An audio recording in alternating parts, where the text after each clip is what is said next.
جوانترین و گەرموگەشترین سڵاوەکانتان پێشکەش بینەرانی خۆشەویستی تەلەڤیزیۆنی کۆمەڵا لەگەڵ ئەمیر هاتوینەتە خزمەتتان بۆ پێشکەشکردنی بەرنامەیە ئێمە بینەرە. سپاس گوڵناز لەلای منیشەوە سڵاوتان لەبێت هیوادارم کە لە هەر شوێیەکەن ساغ و سڵامەت بن و مەجالی ئەوەشتان هەبێت تا کۆتایی بەرنامەی ئەم هەفتەیەش بینەر و بیسەرمان بن. هەر وەک ڕواڵی هەموو هەفتە کە دەینە خزمەتتان بە بەرنامەی ئێمە بینەرانەوە ئەم بەرنامەیەش چەند بابەتێک کە زیاتر لەسەر ئەم هەڵبژاردنە تەرخان کراوە پێشکەشتان دەکرێت و چەند نامەی ئێوەی ئازیزیش کە بۆتان نردوین بە پێی کات و ئەگەر مەجال بێت ئێمە ئەوانی کە بۆمان هاتوو دەخێنرێتەوە بەڵام لەوە دڵنیا بن کە نامەکانی تریش بۆ هەفتەی ئایندا حتمما لێرە پێشکەش بێ ئەوەی ئازیزیش دەکەین. گوڵناز پێشەوەی کە بابەتەکان دەست پێ بکەین ئەگەر موافق بی بچین ناوبڕێک ببینین دواتر بینەوە خزمەتی فەرموو.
ئەمیر گاڵتەجاڕی بەناو هەڵبژاردن جمعەی ڕابردوو لەگەڵ بایکوت و بێبایەخێکی جددی و بێوێنەی زۆربەی هەرە زۆری خەڵک لە سەرتاسەری ئێران و بەتایبەتی لە کوردستان بەرەوڕۆ بووەتەوە.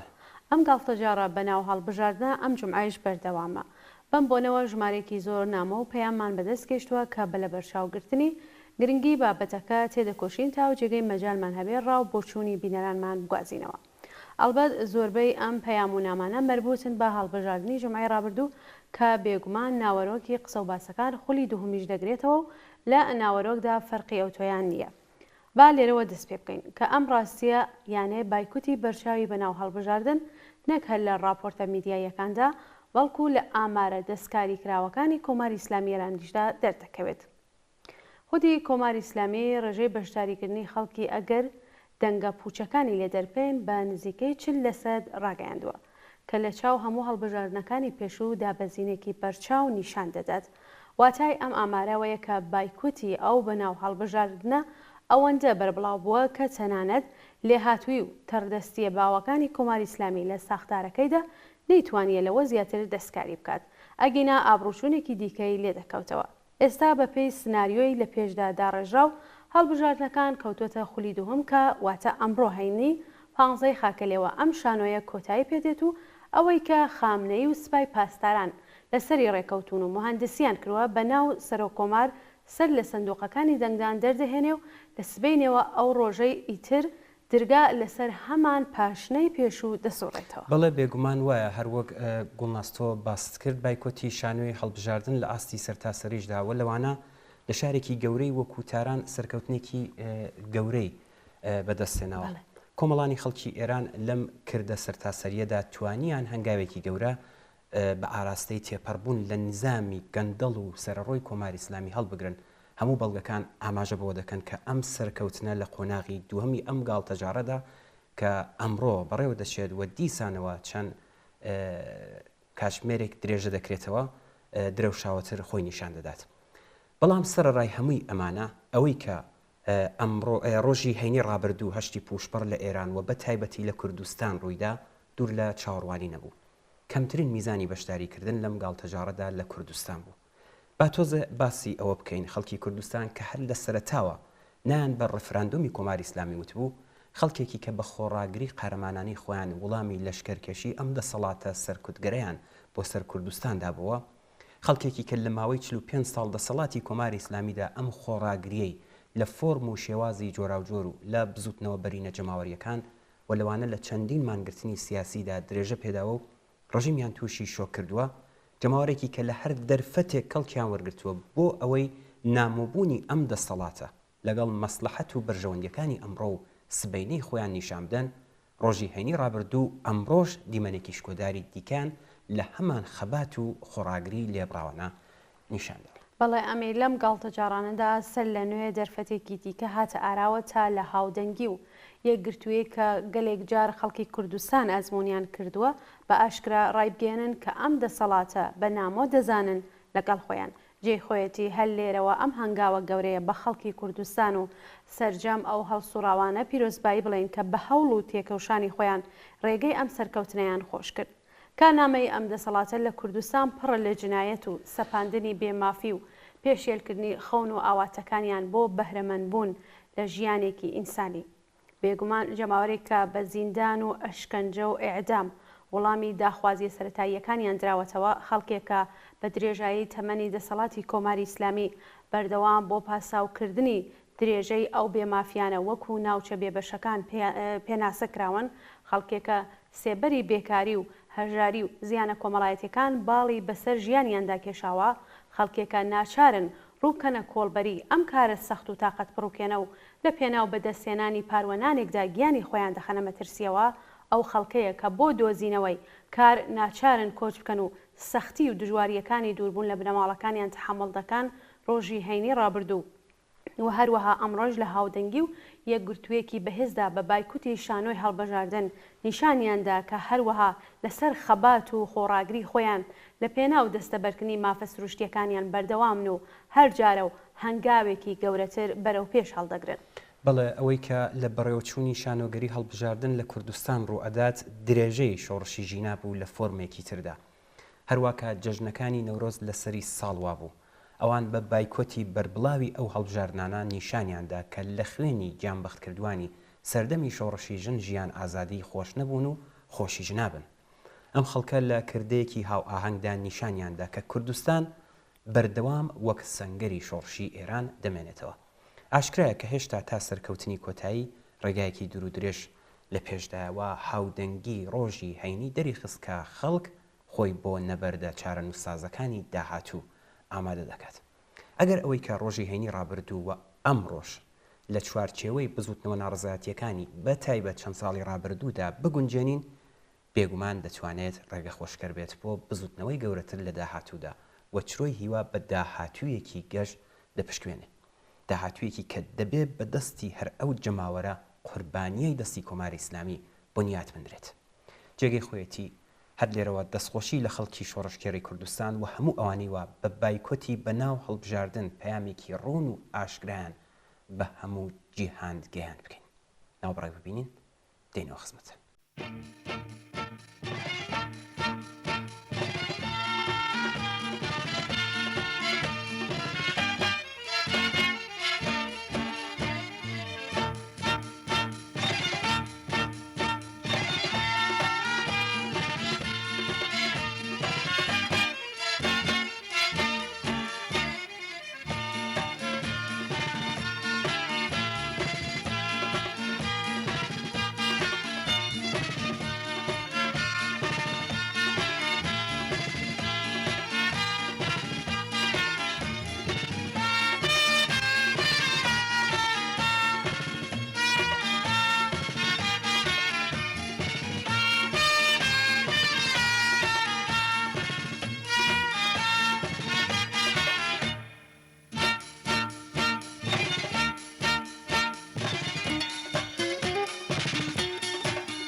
ئەمیر هەشتی پوشپەڕی هەینی ڕابردوو خەڵکی ئازادی خوازی ئێران و بە تایبەتی خەڵکی شۆڕژگێر و ستەملێکراوی کوردستان و بەلوچستان شانۆگەری هەڵبژاردننی سەر و کۆماریان کردە ڕێفراندۆم لە دژی دەسەڵاتی کۆماری ئیسلامی سەرکوتگەر و جنایەتکار.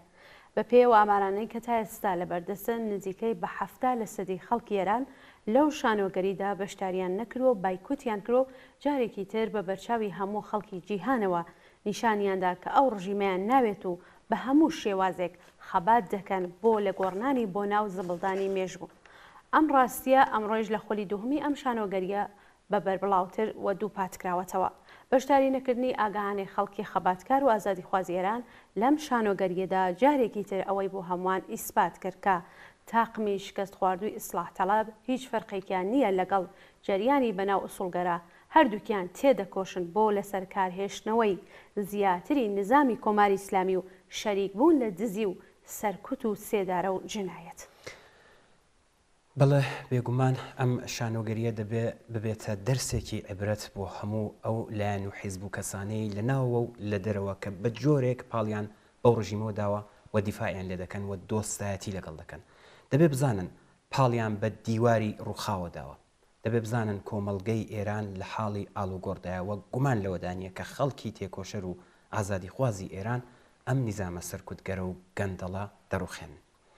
ئەو بزانن ئەم نیزامە زۆر لەوە زەبوون و بێچارەترە کە پشتی پێبەستن و تەنانەت دۆستایەتیشی لەگەڵ بکرێت.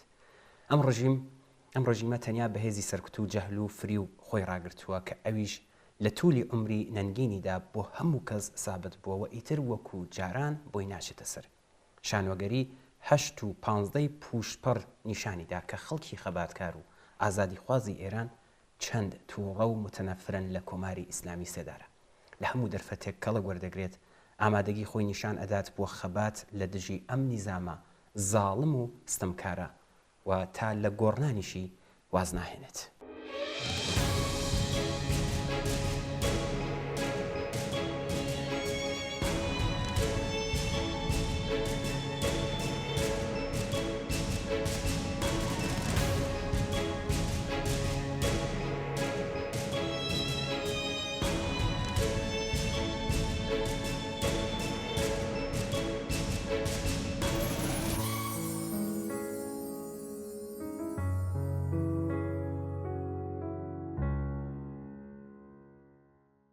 ئەمیر لەم بەشەدا پەیامێکی کورتمان هەیە کە کاک خۆشناو نووسیویەتی و دەڵێ و گەورەترین داڕمانی سیاسی تەمەنی پڕ لە جورم و جنایەتی کۆماری فاشیستی ئیسلامی لە شانۆگەری بەناو هەڵبژاردننی هەینی هەشتی پوشپەڕ وەرەق لێدرا. ئەم ڕووداوە شکستە بۆ کۆماری ئیسلامی و سەرکەوتنە بۆ بەرەی خەڵکی تینووی ئازادی و یەکسانی خوازی و ڕێگا بۆ ڕووخاندن و لە گۆڕنانی یەکجاری کۆماری تیرۆریستی ئیسلامی خۆشتر دەکات. لە ڕێفراندۆمی هەینی ڕابردوو هەروەها ئەمڕۆژ لە خۆلی دووم ئەم گاڵتەجارە یەکگرتووی دەنگی گەورەی نا بە کۆماری ئیسلامی دەنگی گۆڕینی هەلومەرجی پڕ لە کارەساتی ئێستایە. ئەم دەنگە سەرکەوتنی گەورەی تۆمار کردووە. پیرۆزام سەرکەوتنە گەورەیە نە بۆ کۆماری فاشیستی ئیسلامی سەرکەوێت شۆڕشی ژن ژیان ئازادی. بەڵێ زۆر سپاس بۆ کاک خۆشناو. منیش پامێکم هەیە کە سروە لە کرماشانەوە نردویەتی و لە پامەکەیدا نووسیوێتی شانۆی هەڵبژاردننی سەر و کۆماری ئیسلامی کە ڕۆژی هەینی ڕابردوو هەشتی پوشپەڕ بەڕێوەچوو کە دەوری دووهەمی ئەمڕۆ بەڕێوە دەچێت سەرڕای تەبلیغات و هەوڵە هەمەلایەنەکانی ڕژیم سەبارەت بە ڕاکێشانی خەڵک بۆ سەر سندوقەکانی دەنگدان بە مەبەستی دیاریکردنی 14هەمین پێش خزمەت وەک سەر و کۆمار لەگەڵ دیواری بێبایەخی و گرنگی پێنەدانی جەماوەری وشیار و خەبەرهاتووی ئێران بەرەوڕووبەوە کە بێگومان دەوری دووهەمیش کە ئەمڕۆیە بە هەمان چارەنووس دەڕوات و ڕۆشتوشە تا ئێستا بە پێی هەواڵانی کە بەدەستمان گەیشتون زۆربەی هەرە زۆری بنکەکانی دەنگدان چۆڵ بوون و خەڵک زۆر بە کەمی سەردانی ناوەندەکانی دەنگدانیان کردووە.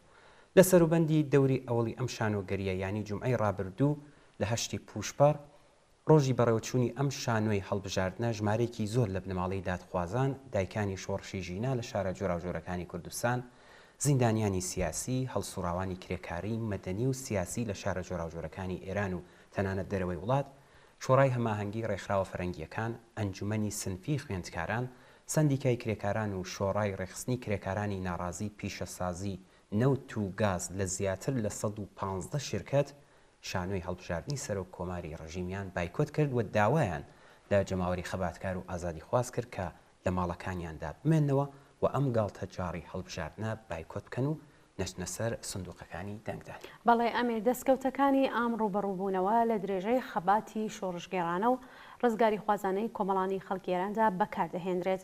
بێگومان لەم ململانێ سیاسی و چینایەتیەدا بەرەی نوێ دەکرێتەوە لە پرۆسەی ئەم خەبات و ناڕزایەتیانەدایە کە وردە وردە ڕێکخراوی حزبی و جەماوەریەکان شکڵ دەگرن و بەهێزتر دەبن.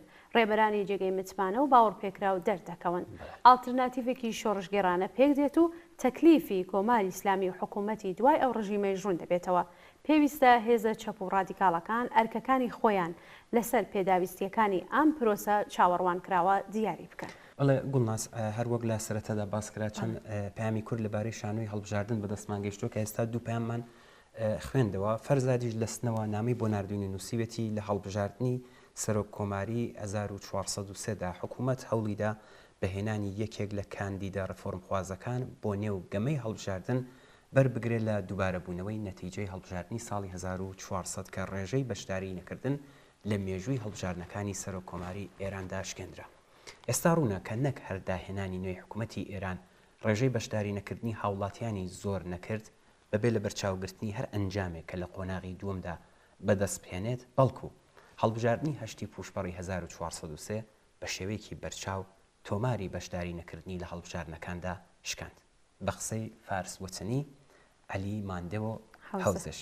کاک فەرزاد هەروەها لە درێژەدا دەڵێ کاتێک سەرڕای هەموو ئەو ئاڵۆزیانە ڕێژەیەکی وەهای بەشداری نەکردن تۆمار دەکرێت ئەوە بەو مانایە کە تواناییەکی گەورەی دژە حکوومەتی لە کۆمەڵگادا هەیە کە بە ئەگرێکی زۆرەوە دەتوانێت ببێتە هۆی گۆڕانکاری بنەڕەتی.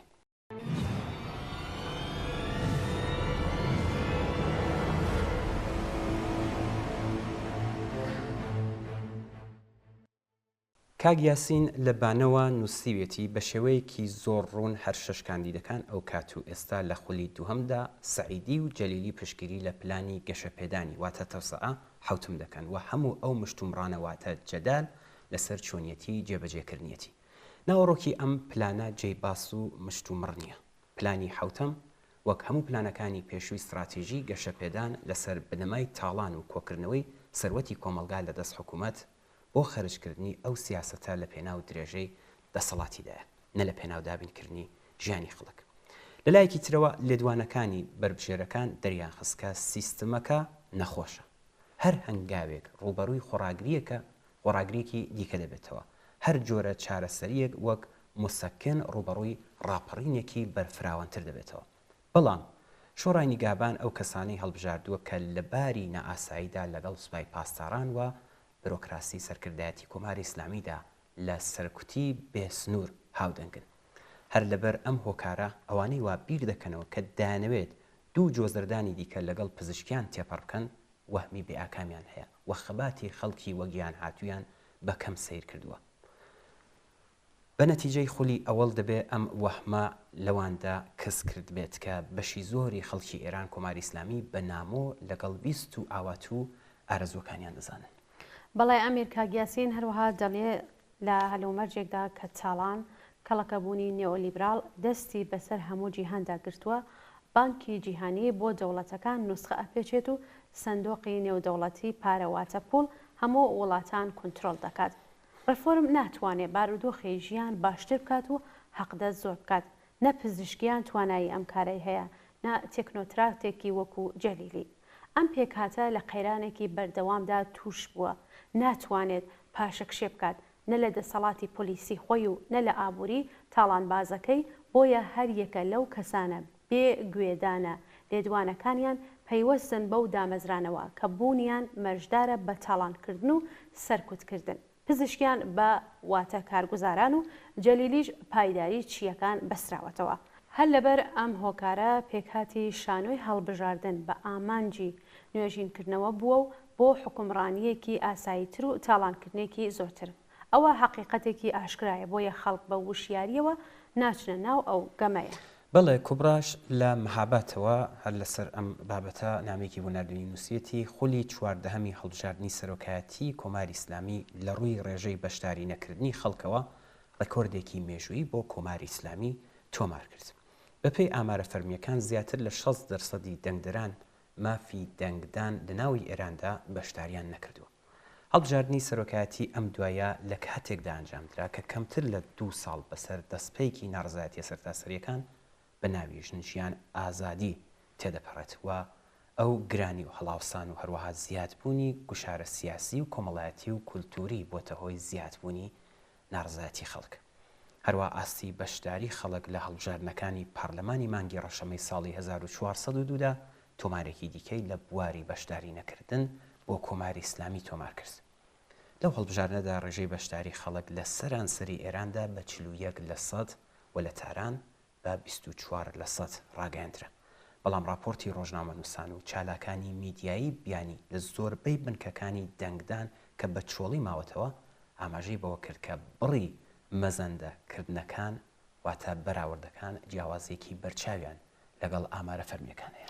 بەڵێ ئەمیر هاوڕێک کۆبرا هەروەها دەڵێ بە پێی راپۆرتی چالاکانی ڕاگەیاندن زۆربەی بنکەکانی دەنگدان لە باشووری تاران کە چینی کرێکار و خەڵکی داهات تێدا نیشتەجێن لە زۆربەی کاتژمێرەکانی شەو ڕۆژدا زۆر بێدەنگ بوون. لە هەمان کاتدا بەشێک لە لەقەکانی باکووری شاری تاران کە چینی دەوڵەمەند و زۆرینەی سەر بە حکوومەتەکان تێدا نیشتەجێن تەنیا لە چەند کاتژمێری کۆتایی ماوەی هەڵبژاردنەکەدا ژمارەیەکی خەڵک ڕوویان تێکردووە. لێرە لە مەهاباد بۆ خۆم شاهدی ئەوە بوو مەمە کوبراوتێتی کە خەڵک بەشداری بەرچاویان نەبووە. هاوڕێ کۆبرا لە کۆتایی پەیامەکەیدا دەڵێ خەڵکی ئێران بە چه زەبانێک بەم دەسەڵاتە بڵێن کە نامانەوێت. بەڵێ بانامێکی کاگرزاش بخەینەوە لە کرماشان بۆی نردوینی نووسیبێتی خامنەی چەندین جار ڕایگەاندووە کە بەشداریکردن لە هەڵبژاردنەکان بە واتای دەنگدان بە کۆماری ئیسلامی ئێرانە. لە بیرمە چەند ساڵێک لەمەوبەر کە ڕێژەی بەشداریکردن لە یەکێک لە هەڵبژاردنەکانی ئەمریکا لە دەوروبەری 40% بوو، ئەو کات خامنەی لە وتارێکی داوتوێتی شەرمەزاریە بۆ دەسەڵاتێک کە کەمتر لە 40% یان 40% بەشداری هەڵبژاردنەکانی بکات. ئێستا ئەڵێ چی؟ ئایا شەرمەزاری نییە بۆ دەسەڵاتی ئێران کە کەمتر لە 40% خەڵکی بەشداری هەڵبژاردن دەکەن؟ تازە ئامارە فەرمیەکان دەری دەخەن کە بەشداریکردن نزیکەی 40%.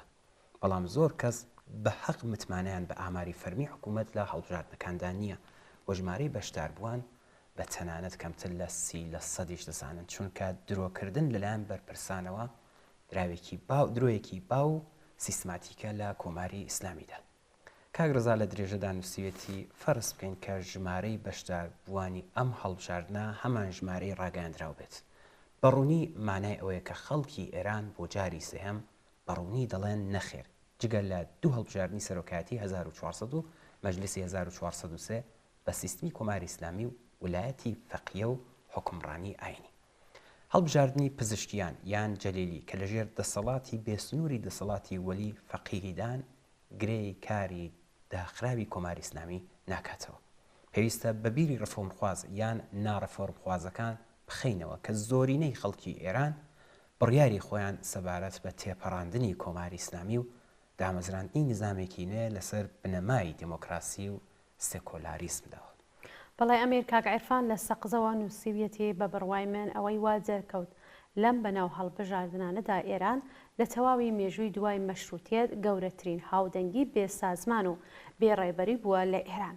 ئەمەش بەو مانایە کە ئێستا ڕۆحی بە کۆمەڵی ئێرانیەکان هەم ڕۆڵی سەرکردایەتی سیاسی و هەم ڕۆڵی ئایدۆلۆژیای گرتووەتە ئەستۆ. ئەمە ئەو ئەکسیرە کولتوریە ئێرانیە کە لە مێژووی ئێراندا چەندین جار بینیمانە. ئێستا ڕۆحی بە کۆمەڵی خەڵکی ناڕازی بەو هەموو فرەچەشنی و جیاوازی زۆرەوە باش دەزانن کە چه هەنگاوێک بگرنە بەر کەی ناڕزایەتی دەربڕن لە شەقام، کەی بگەڕێنەوە ماڵەوە، کەی بێدەنگ بن، کەی هاوار بکەن، کەی دەنگ بدەن و کەی دەنگ نەدەن. جوانترین دەستکەوتی چواردەهەمین خولی هەڵبژاردن دەرکەوتنی پێگەیشتن یان بلوغی سیاسی خەڵکی ئێران بووە.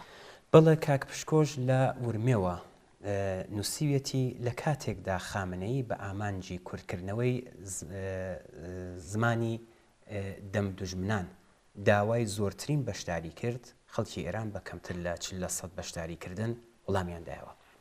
ئەم وڵامەی مانای ئەوە بوو کە دوژمن کەس نییە جگە لە خۆتان نەبێت، دەبێت زمانی ئێوە کوردکرێتەوە. شانی هەڵبژاردننی هەینی ڕابردوو و بێگومان ئەمڕۆژ لە خولی دووهەم ڕکۆردی نەرێنی لە مێژووی کۆماری ئیسلامیدا تۆمار کرد. نەبوونی پتر لە 16% ئەو کەسانەی کە مافی دەنگدانیان هەیە لە پای سندوقی دەنگدان ڕنگدانەوەی نەکۆڵیکردنی تەواوەتی سیاسەتەکانی حکوومەت. با بچین ناوبڕێک ببینین دواتر دێنەوە خزمەتیان بۆ پێشکەشکردنی بابەتەکانی ترفەر.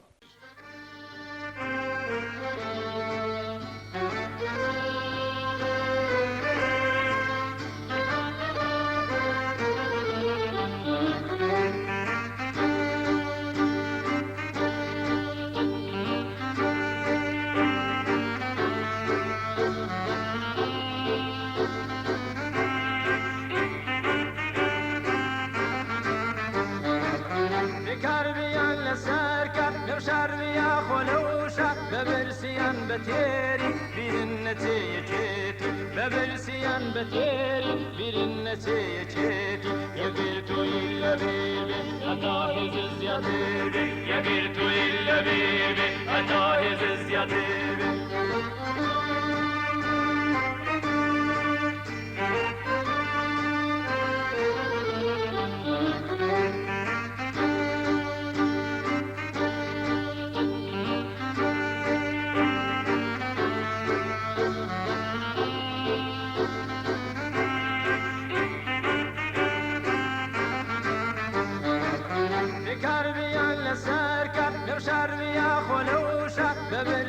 بتيري بالنتيجة ببرسيان بتيري بالنتيجة يقرتو إلا بيبي أتاهز الزيادة يقرتو إلا بيبي أتاهز الزيادة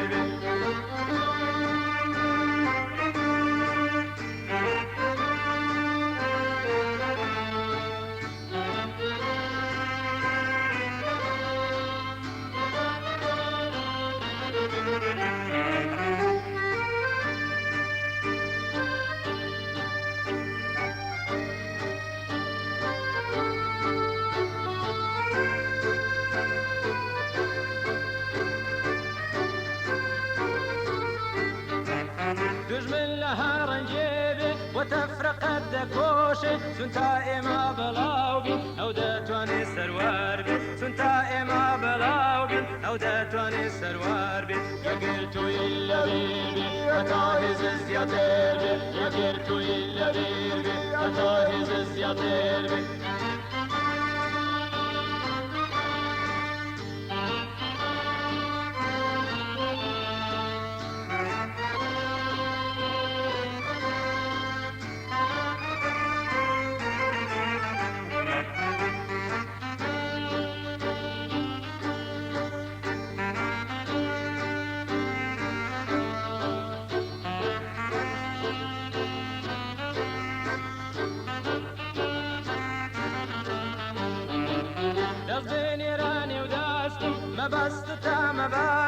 وشار بتاو هلينا في رزقاري ببينا وشار بتاو هلينا في رزقاري ببينا يقرتو إلا بيبي أتاهز الزيادة يقرتو إلا بيبي أتاهز الزيادة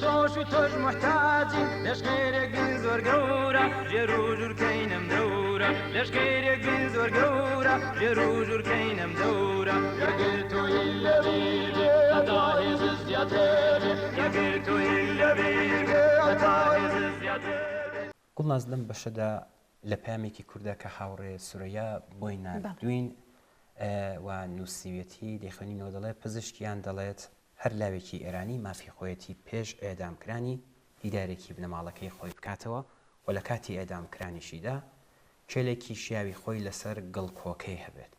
جاجەنابیان دەڵێت ئەمن ئیجازە نادەم دەسەڵات مافی گەنجانی ئێمە پێشێل کات. بەوتێکی تر ناوەڕۆکی قسەی مەسعود پزیشکیان ئەمەیە گەنجانی ئێران هەردەبێت لە زینداندا بن بەڵام جاروباریش پێشەوەی ئێدام بکرێن دەکرێت ئیجازەیان هەبێ و دیدارێکی بنەماڵەشیان بکەنەوە. لە نظر پزیشکیانەوە گەنجە شۆڕشێڕەکان هەر مستحقی ئێعدامن بەڵام مافی خۆیانە کێڵ و قەبری جوانیان هەبێت. دیداری بنەماڵە و کێڵی جوان و قەبری باشی گەنجانی مل بە پەتی ئێعدامەوە نمونەی بەشێک لە پرۆژە و بەرنامەی دەسەڵاتدارێتی داهاتووی پزیشکیانە. مەسعود پزیشکیانیش وەک هەر یەک لە ئاخوندەکان و ئەندامانی ئوسولگەرا و ڕفۆرمخواز ناتوانێت لە فەلسەفە و ئوسول و جنایەتەکانی ڕژیم گوزەر بکات وە بڵێت من خوازیاری لابردنی یاسای زیندان و ئێعدام و پەت و سێدارم. پزیشکیان دیداری بنەماڵەی پێش ئێعدام و کێل و قەبری چاک و جوان وەک موژدە دەداتە خەڵک و گەنجانی شۆڕشگێڕی ئێران. بەڵای ئەمیر هاوڕێ سورەیە لە ئیدامەیدا دەڵێ مەسعود پزیشکیان پاڵێوراوێکی ئازەریە کە لە مەهاباد لەدایک بووە. باوکی پزیشکیان دوای ڕوخانی کۆماری کوردستان لە مەهاباد بووە بە بەرپرسی سەربازەی شارەکە. پزیشکیان کوردی باش دەزانێت بەڵام زۆر دژە کوردە و هەڵوێستەکانی وەکو کەسێکی دژە کورد دەرکەوتووە. پزیشکیان تەنها پاڵێوراوێکە لەلایەن باڵی ڕفرمخواز و پشتیوانی ئەکرێت ئەگەر چی پەیوەندی ڕاستەوخۆی لەگەڵ سپای پاسداران نەبووە بەڵام بۆ ماوەی 5 دەورە نوێنەری پارلەمان بووە. لە سەردەمێکدا کە سپای پاسداران وەکو هێزێکی تێرۆریست ناسرا و کەوتە لیستی گەمارۆکانی ئەمریکاوە وەکو هەموو نوێنەرەکانی پارلەمان جلی سپای کردە بەر و لە پارلەمان ئامادە بوو.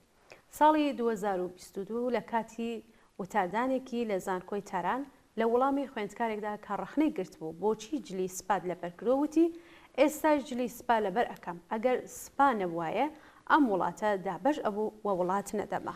بەڵێ هەر لەم پەیوەندیەدا پەیامێکی کورتیشمان لەلایەن کاک قادر لە سەردەشتەوە بەدەست گەیشتووە کە باز لە سەعید جەلیلی و پەیوەندی لەگەڵ سپای پاسداران دەکات و دەڵێ سەعید جەلیلی بەوە ناسراوە کە کەسێکی توندڕەوە لە بناژۆ خوازە توندڕەوەکانیشە بەڵام هاوشێوەی قالیباف یان زاکانی پەیوەندی ڕاستەوخۆ و ڕێکخراوەی لەگەڵ سپای پاسداران نەبووە. بەدەر لەمەش قسێک لە زاری قاسم سلەیمانی فەرماندەی پێشتری سوپای پاسدارانەوە دەگێردرێتەوە کە وتوێتی ئەگەر جەلیلی ببێت بە سەرۆکۆمار من یەک ڕۆژ لە سوپای قودسدا نامێنمەوە. سلەیمانی وتبووی ئەو دەیهەوێت هەموو شتەکان لە بەردەست خۆیەوە دەرچێت و ئاگاداری هەموو شتەکان بێت و چەکی بانکی چایچیەکانیش خۆی واژۆی بکات. بە هەموو ئەمانەوە میدیاکانی سەر بە سوپای پاسداران پەیوەندیەکانی باشیان لەگەڵ سەعید جەلیلی بووە و هەیە. ماڵپەڕەکانی فارس و تەسنیم ڕۆژنامەی جوان و کاناڵی تەلەڤیزیۆنی ئۆفۆق کاناڵی سپای پاسداران لایەنگری لە جەلیلیەکەن. هەموو ئەم ماڵپەڕ و ڕۆژنامە و تەلەڤیزیۆنانە سەر بە سپای پاسدارانش. ئەمیر کاکفەرشاد لە تارانەوە نامەیەکی بە فارسی بۆ ناردوین و دەرهێنەری بەرنامەیەش کردوێتی بە کوردی. پێش سەردەمی ئەحمەدی نێژاد و ئەوەندەی من بزانم لە هەڵبژارنەکانی ئێراندا کڕین و فرۆشتنی دەنگ زۆر نەبووە. بەڵام لەم ساڵانەی دواییدا ئەم بابەتە بووەتە زیادەیەکی جدی. یەکێک لە هاوڕێکانم پێی وتم لە هەڵبژاردنەکانی پێشودا خێزانێکی نزیک لە خۆی دەناسێت کە دەنگیان نەداوە. کاتێکیش پرسیاری ئەوەی لێکردن کە بۆ دەنگتان نەداوە وەڵامەکەی ئەوە بووە یەکەم قیمەتەکەی باشیان نەداوە یعنی قیمەتێکی باشیان نەداوە بۆ کڕینی ئەو ڕێیە و دوای ئەوەی چوین ئەوان نیان کڕیوە. هەروها دەڵێ ئەم دیاردە زیاتر لە هەڵبژاردنەکانی پارلەمان و شۆراکاندا بەربڵاوتر بووە. بەڵام پێدەچێت لە هەڵبژاردنەکانی سەرۆکایەتیشدا زیاتر بێ. گۆشت و ڕۆن و نۆک و فاسولیایان لە گوند و شارۆچکە بچووک و زەبەلاحەکاندا دابەش کردووە. لە گوندەکاندا دەچنە ماڵە هەژارەکان و کارتی دیاریان پێدەدەن.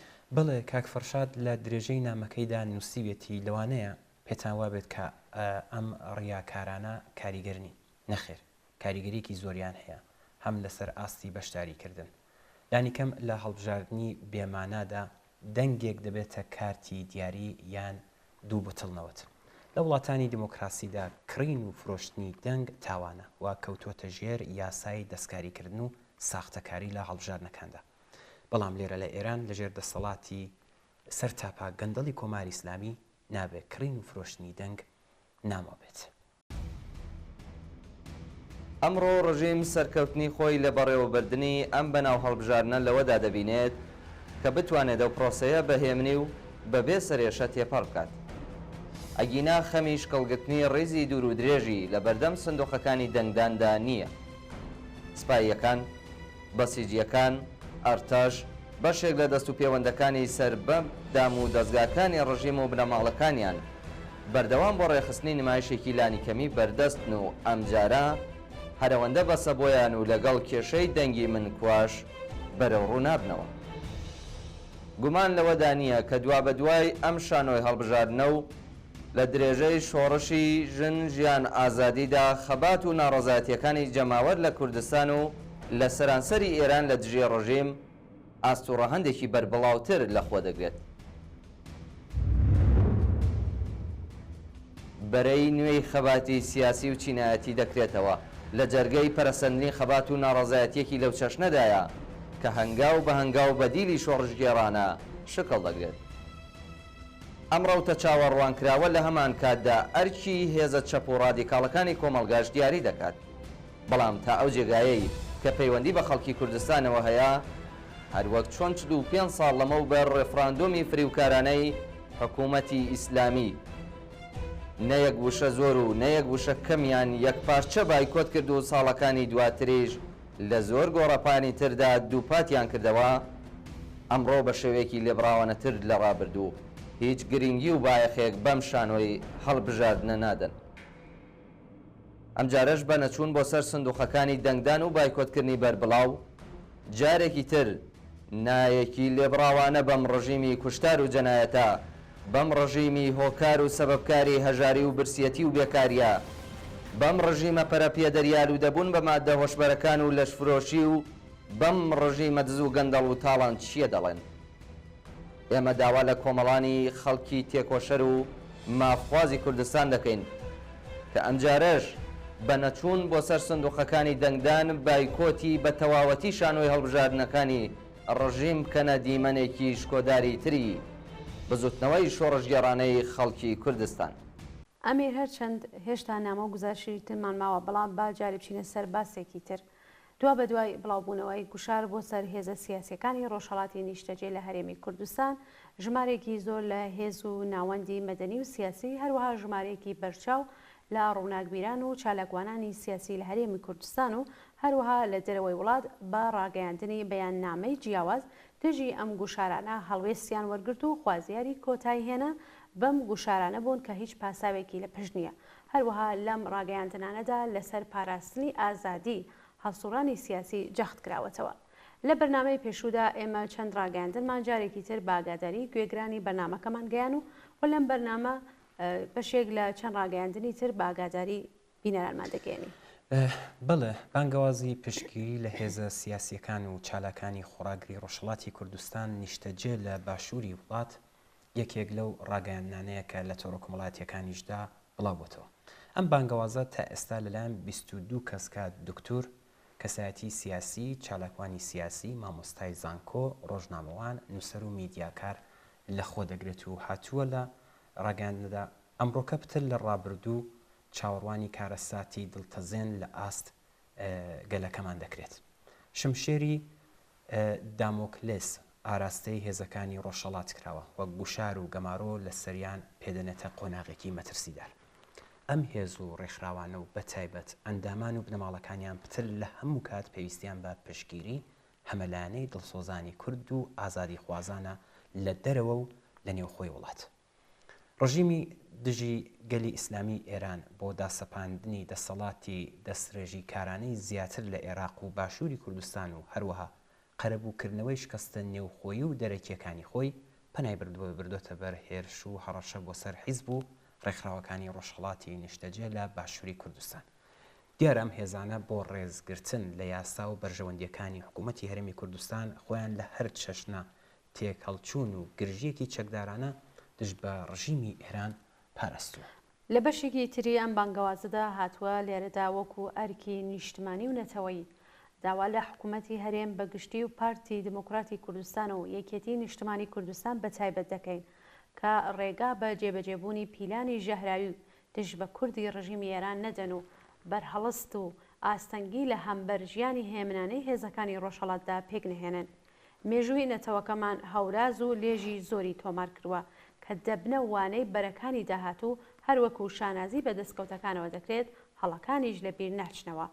بە لە بەرچاوگرتنی ئەو بارودۆخە پێکێنانی هاودەنگیەکی نەتەوەیی بۆ پاراستن و پشتگیری لە هێزەکانی ڕۆژهەڵات لە باشووری کوردستان و لە قاودانی هێرشە دژە گەلیەکانی ڕژیم بە پێویست دەزانین و داوا لە هەموو لایەنە نیشتمانی و ئازادی خوازەکان دەکەین کە لەسەر پێکێنانی هاودەنگیەکی ئەو تۆ چالاکانە بێنە مەیدان و هەنگاوی پێویست و هاوبەشی بۆ هەڵبگرن. بەڵێ هەروەها کاک باوەڕ لە نووسراوەیەکی تر هەر لەم بارەوە نووسیوێتی زڵگێز و کۆیە تەنیا شوێنی مانەوەی پێشمەرگە و بارەگای سەرکردایەتی کۆمەڵە و دموکراتنین بەڵکو وێستگەیەکی تایبەتی و دڵخۆشکردن بۆ ئەوانەی کە بە هەر هۆیەک چ سیاسی و چ کۆمەڵایەتی لە دەستدەسەڵاتی داپلۆسێنەری کۆماری سێدارە خۆیان دەرباز دەکەن. ئەوانەی ڕوو لە ئۆردوگاکان دەکەن خوێن و گیانی تازە دەبەخشن بە بزوتنەوەی ئازادی خوازانی کوردستان و حیزبەکان کە هەڵقوڵاوی ئەو کۆمەڵگەیان.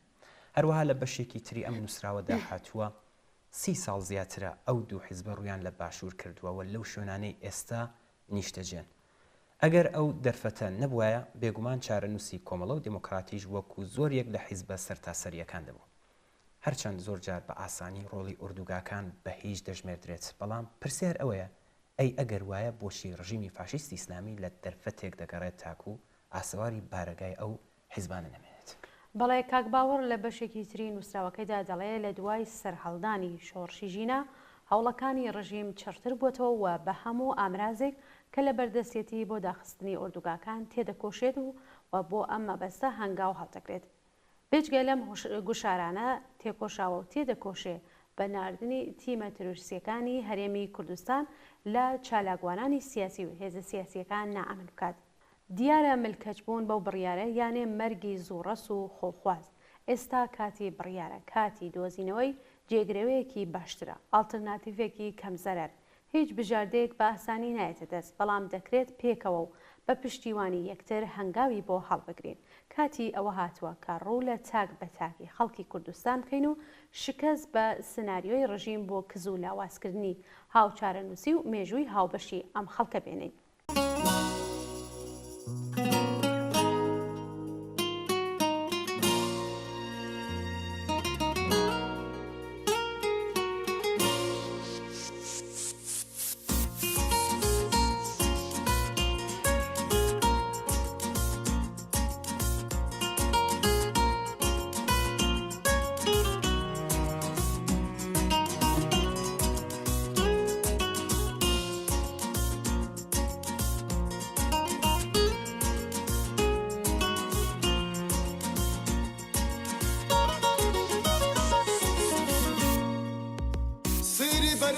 سێدارەکەن نایانەوێ هەتا و هەڵبێ لە دارستانی ئاوێنە کۆتری ئاشتی ئەخرە بگرێ خەونی مناڵانی دەریا دایکی ئاوارە هەنێژن کێ دەتوانێ لەم وڵاتە ڕێ لە باران و گوڵ بگرێ کێ دەتوانێ لەم وڵاتە ڕێ لە باران و گوڵ بگرێ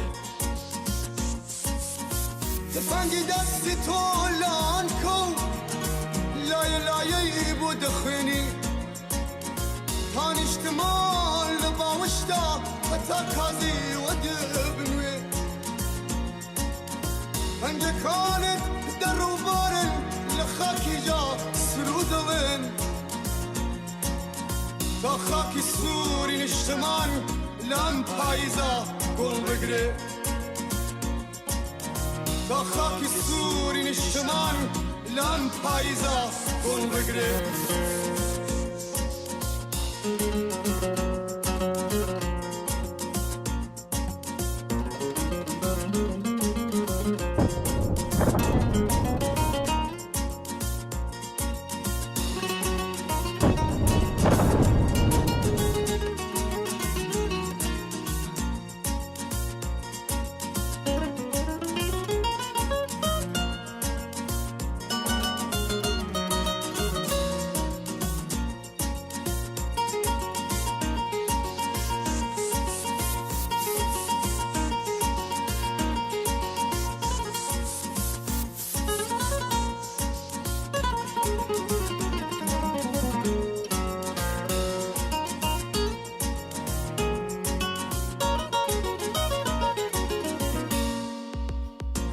لی دشمنی دیرین برزی بالات زامدارکا علی دریای تو ماسی سور لباوشتا اخره دگره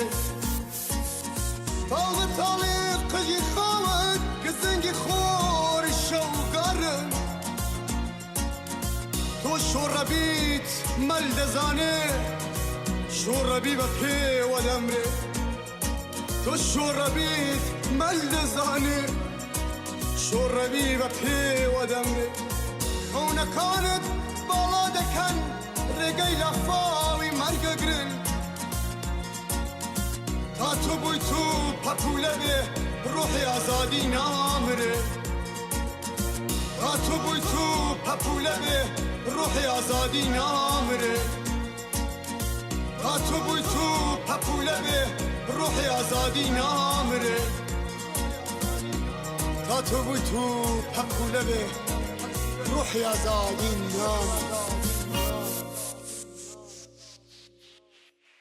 دوا بە دوای هێرشەکانی ئەم دوایانەی حکوومەتی تورکیا بۆ باشووری کوردستان کاک توانە لە نووسراوەیەکدا دەڵێت لە مێژوودا تورک چوبێتە هەر خاکێکەوە بە شەڕ نەبوو بێ لی نەکشاوەتەوە بە ناوی عوسمانیەکانەوە چووە خاکی وڵاتانی یونان و بولغاریا و ڕۆمانیا و هەنگاریا و کرواتیا ئەلبانیا و مەکتۆنیا و کۆسۆفۆوە سربیا و مۆنتینێگرۆ و بۆسنا تا سەدەی 19 و سەرەتای سەدەی 20 تێیدا مایەوە و دواتر بە زنجیرەیەک شەڕ و ڕاپەڕین لێی کشایەوە و جێهێشت کە عێراق و سووریە و لوبنان و ئوردون و فلستینی ئێستای داگیر کرد دوای جەنگی یەکەمی جیهانی بریتانیا و فەڕەنسا لە چنگیان دەرهێنا و کۆنتڕۆلیان کرد کە میسر و لیبیا و تونس و جەزایر و سوودانی ئێستای داگیر کرد دوایی بە شەڕ و بەهۆی فراوانبوونی کۆلۆنیالیزمی ئوروپیەوە لەدەستچوو کە سعودیە و یەمەن و عومان و خاکی ئیماراتی عەرەبی و قەتەر و بەحرین و کۆیتی ئێستای داگیر کرد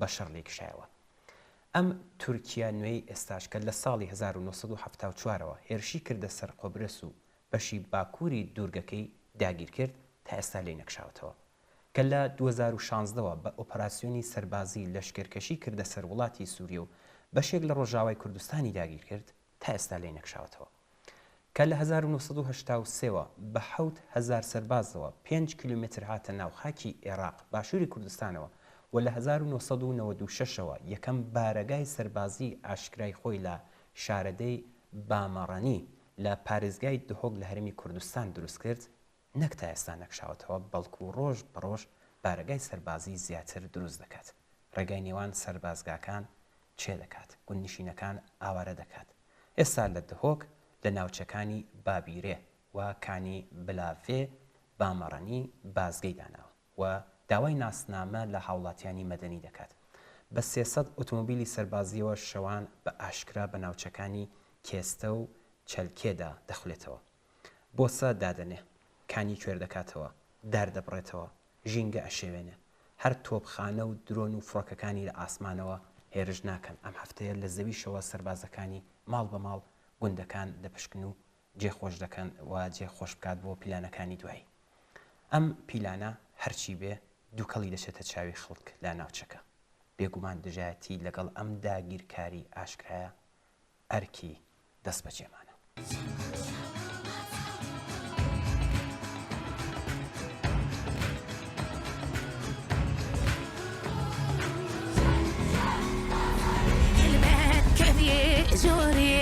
كبير بالفاجية أما نوصل بجنا سقر وسقية بهر كبير شورية كبير بالفاجية بهادو كير لبجنا تروسكية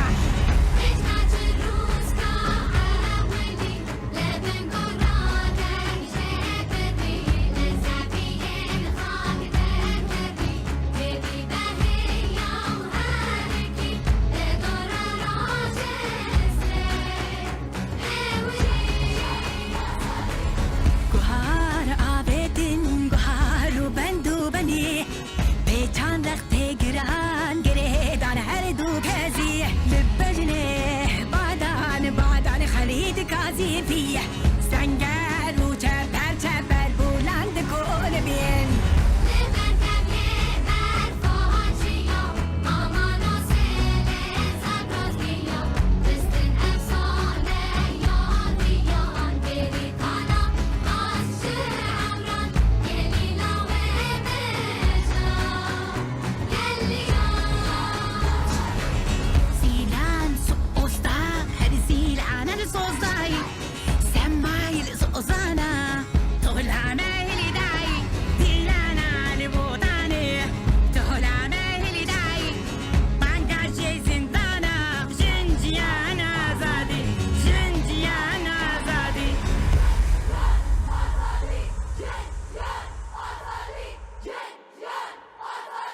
بەداخ و پەژارێکی زۆرەوە ئاگادار بووین کە هاوڕێ سیامەک حاتمی پێشمەرگەی دێرینی کۆمەڵەوە ئەندامی پێشووی حزبی کۆمونیستیێران لە ڕۆژی 30 مانگی ژوئانی 2024 لە وڵاتی سوید ماڵاوایی لە ژیان کرد.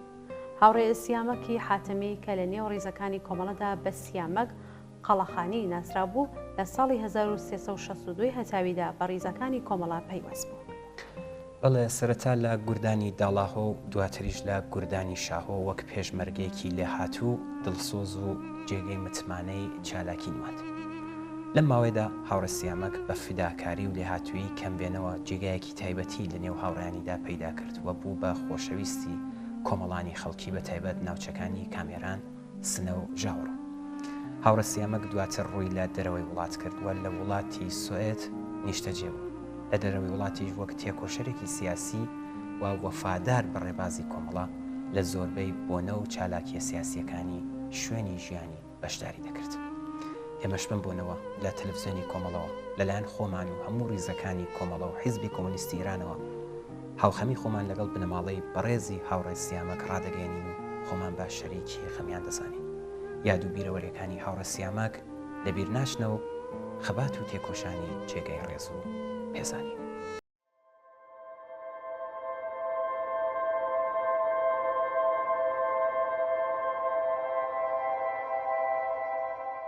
بەڵێ ئازیزان و خۆشەویستان بەم جۆرە گەشتینە کۆتایی بەرنامەی هەفتەی ئێمە و بینەران زۆر سپاس بۆ ئەوەی کە تا ئێستا لەگەڵمان بوون. دووبارە چاوەڕێی نامە و ئیمەیل و پەیوەندی تەلەفۆنی ئەوەین بۆ هەرچی زۆرتر ڕازاندنەوەی بەرنامەکەی خۆتان حتمما پەیوەندیمان پێ بگرن و ڕابۆچوونەکانتان باس بکەن.